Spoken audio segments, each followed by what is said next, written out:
7 सूत्र अगर जीवन में आ जाए तो 5 दुर्गुण नहीं आता है और बुद्धि विवेक भ्रष्ट नहीं होता है। ये भगवान श्री कृष्ण ने अपने परिवार के लोगों को संदेश दिया और हम और आपको भी संदेश प्राप्त होता है। 2026 में जियोर स्वामी यानी भारत के महान संत का साथ कल साल बिताना बहुत बड़ी उपलब्धि है। मंगल कामना के लिए ये बहुत बड़ी एक उपलब्धि देखी जा रही है। यहाँ माँ बहन है। अच्छा, आप कितना दिन चाह रहे हैं?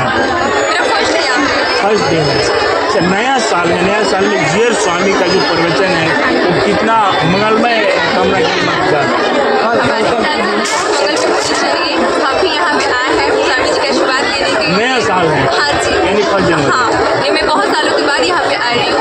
ये मेरा फर्स्ट दिन है यहाँ पे। कल का पूर्णा होती है तो सोच रहे हैं प्रसाद लेके ताकि हम लोग अच्छे से जाएं और इस साल का जो हम लोग का साल है बहुत शुभ हो, मंगल हो। मानव जीवन की पहचान संस्कार है। मानव जीवन की पहचान मानवता है। मानव जीवन की पहचान सभ्यता है। मानव जीवन की पहचान सदाचार है। मानव जीवन की पहचान सदाहार है। अगर हमारे जीवन में सदाहार नहीं है, सद्व्यवहार नहीं है, संस्कृति नहीं है, मानवता नहीं है, मर्यादा नहीं है, तो जीवन का कोई बहुत बड़ा मतलब नहीं है।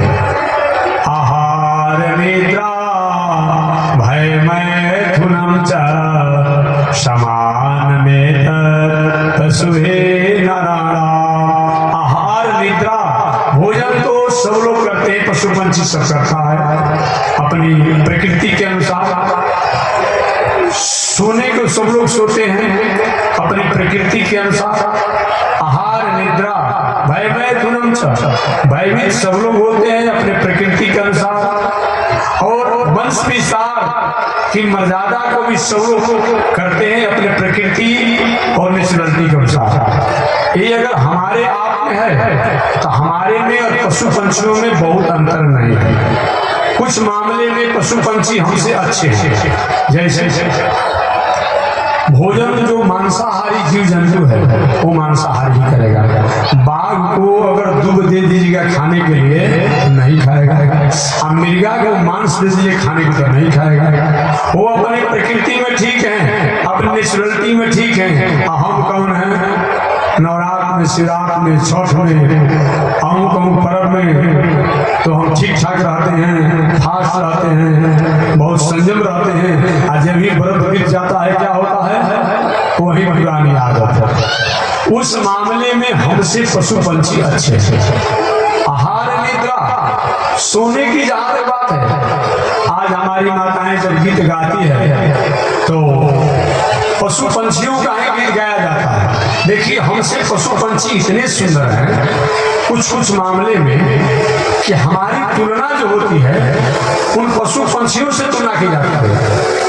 हमारे से तुलना उनकी नहीं की जाती है, लेकिन उनकी तुलना, हमारी तुलना उनकी किया जाता है। जैसे किसी का सुंदर नेत्र हो, कहते भाई इनका नेत्र जो है मृगा के समान है।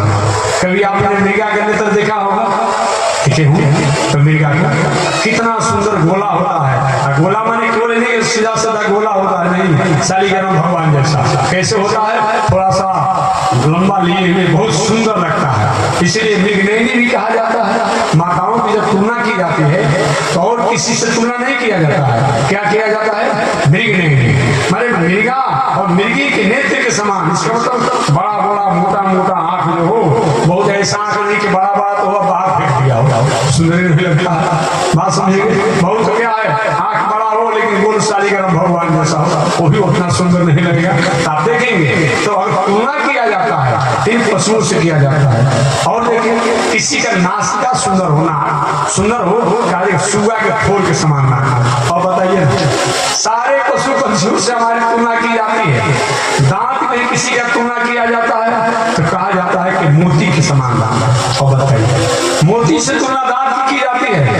और किसी की ओठ की तुलना की जाती है, ओठ जो है तो बिंब फल से किया जाता है। बिंब फल कभी देखते बाजार में बिकता होगा, बिंब फल से किया जाता है।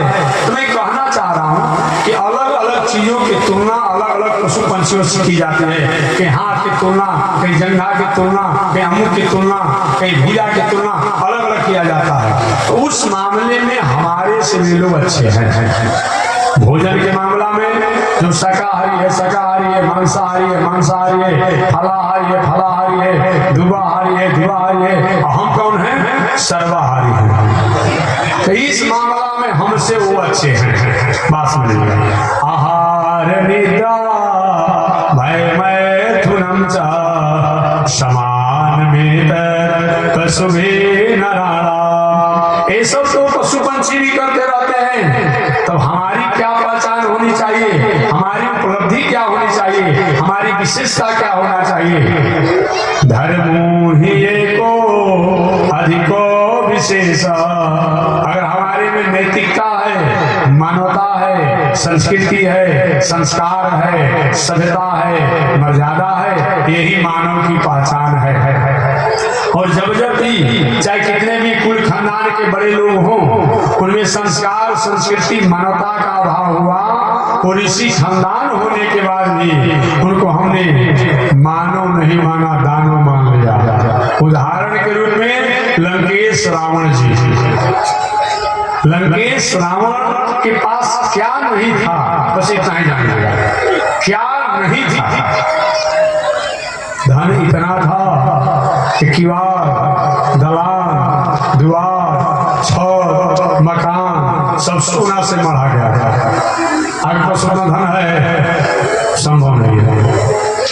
2-4 रुपया 19-20 करके कमा लेते हैं, तो दिखाने के लिए सोना का सिकरी होगा, तो बाहर दिखाते रहते हम धनी आदमी हैं। और पूरा जीवन लग गया 19-20 करके कमाने में। आए वो कोई सिकरी को हम तो दिखाते चलते हैं। और समझिए लंकेश रावण के पास कितना धन था। दीवार से लेके, दलान से लेके, मकान से लेके, घर से लेके, छत से लेके, किवाड़ से लेके, सब सोना से मढ़ा गया था। अरे और बात अभी छोड़ दीजिए ना जी, अभी आधुनिक एक बात हमेशा मैं कहते रहता हूँ। अभी दक्षिण भारत में कुछ लोग रहते होंगे, हमारे पढ़ने वाले होनहार जो, चाहे नौकरी करने वाले जो जुआ जो है, वो जानते भी होंगे ना, तो नेट पर सर्च कीजिएगा।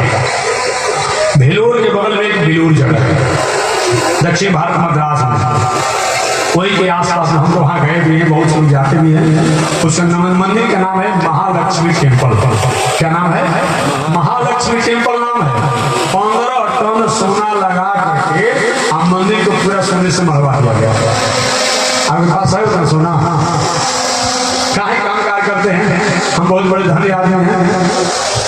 अरे 1 किलो, आधा किलो, 2 किलो, 5 किलो कहीं रखे होंगे, और क्या किए होंगे? तो कोई को रखा होगा, कहाँ अहंकार करते हैं। तो धन के मामला में लंकेश के पास बहुत था। जहां तक बल की बात करेंगे, बल इतना था, कहा तो ये जाता है कि जितने महाभारत संग्राम में वीर लोग थे, सेना लोग थे, उतना तो लंकेश रावण के यहाँ गरबारी थे। बात समझ गए? और समझिए कितना बलवान था। परिवार भी एक बेटा ऐसा था जो मृत्यु देव जो मालिक है उन पर ही अपने बस में किया हुआ था। इस मामला में तो हमसे बड़ा था, धन अधिक था, बल अधिक था। और पद की बात करेंगे तो पद इतना था कि ब्रह्मा जी आते थे तो डरते थे, शंकर जी आते थे तो डरते थे। इतना बड़ा पद था। धन की कमी नहीं, पद की कमी नहीं, बल की कमी नहीं। जहां तक कुल खानदान की बात करेंगे, इतना बड़ा कुल खानदान था तो उत्तम कुल पुलस्त के नाम। और बताइए विश्रवा मुनि पुलस्त ऋषि के वंश परंपरा के रहने वाले लंकेश रावण। विद्या की जहां तक बात करेंगे, इतना बड़ा विद्वान था लंकेश रावण। इसलिए एक बात और मैं कहूँ, हमारा भारतीय दर्शन जो है, किसी व्यक्ति के नैतिकता पर, व्यक्तित्व पर अगर किसी प्रकार की उंगली उठती है, उस पर उंगली उठाता है। किसी के व्यक्तित्व में कोई अच्छा रहता है, उस पर प्रशंसा भी करता है। और क्या नहीं है, ये हमारा भारतीय दर्शन है। फिलहाल इस खबर में इतना ही। देश दुनिया की तमाम छोटी बड़ी खबरों के लिए हमारे चैनल न्यूज़ PM तक को अभी सब्सक्राइब कीजिए, जिससे आने वाली हर खबर आप तक आसानी से पहुंचे।